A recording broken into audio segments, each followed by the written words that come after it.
If I had a nickel for every time I saw someone with adaptation powers get bodied, I'd have 2 nickels. Which isn't a lot, but it's weird that it happened twice. Welcome to Lore 101. Today in Warframe lore, we're talking about the Sentients, a race of machines originally created by the Orokin to terraform the Tau system after the failure of the Zariman project. And from that sentence, you probably know we're going to be referencing a lot of things covered in the first 2 episodes of this series. Go watch those if you haven't. Quick recap though.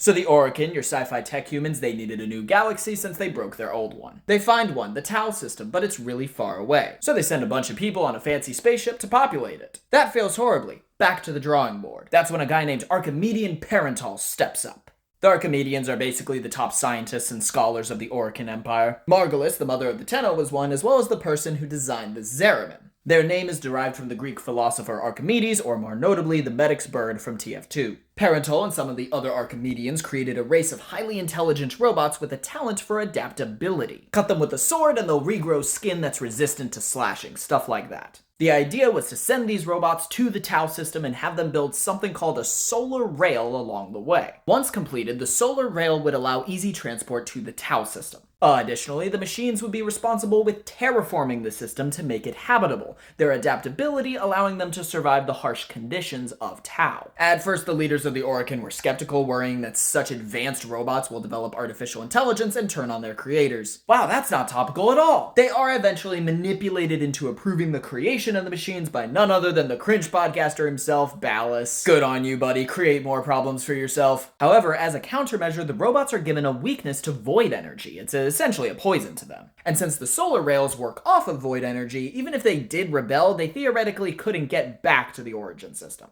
So the robots are made, sent off, make it to Tau, and start terraforming it to create lush, beautiful planets. The robots are led by their sovereigns, those being Hun Hao the father, and I believe it's pronounced Praghasa the mother, along with their son, Era. Hun Hao and Praghasa also create the 4 sentient beasts, led by Pazul the ram, to act as peacekeepers in Tau. I won't have more to say about Era and the sentient beasts in this video, but they will come up again in the future. Oh boy, will they come up again? There's some problems. The solar rail is built, terraforming is happening, everything is going great, except, oh no it's not. Because yes, the robots do gain sentience somehow. They name themselves the Sentients.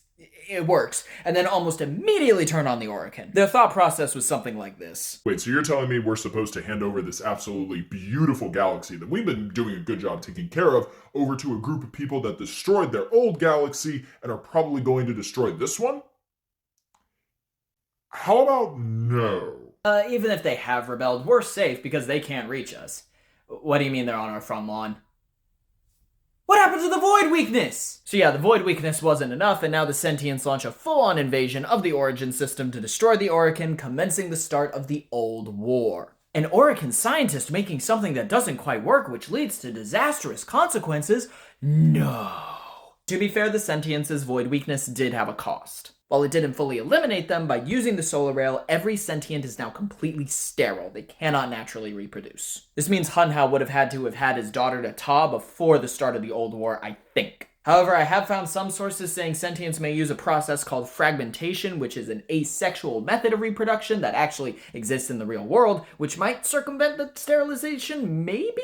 I am not medically or biologically equipped to answer this question. So the Old War plays out, the Tenno manage to defeat the Sentients and the sentient beasts, Hun Hao is sealed, Era and Praghasa go into hiding, I think, and Nata becomes the Lotus. Flash forward to the start of the actual game, and everything's chill, the Sentients are still dormant. Oh look, it's Tile Regor, a Grineer scientist trying to fix the Grineer's genetic degradation problem. Good for you, buddy. What's that? You started doing experiments on Uranus? Okay, bud, as long as you don't accidentally wake up the sleeping sentients there.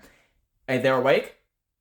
Shit. So, thanks to some shenanigans straight out of the Mechanicus, the Sentients are back and causing a ruckus. While Hun Hao is still partially sealed, his forces begin fighting throughout the galaxy, while other forces begin coalescing in the background. And that's where we'll leave it for now, because to go further would involve a bunch of characters and events we haven't talked about yet. And this video is already long as is. Have a fan-tippity-top-tastic day, Lorelings. I'll see you in the next one.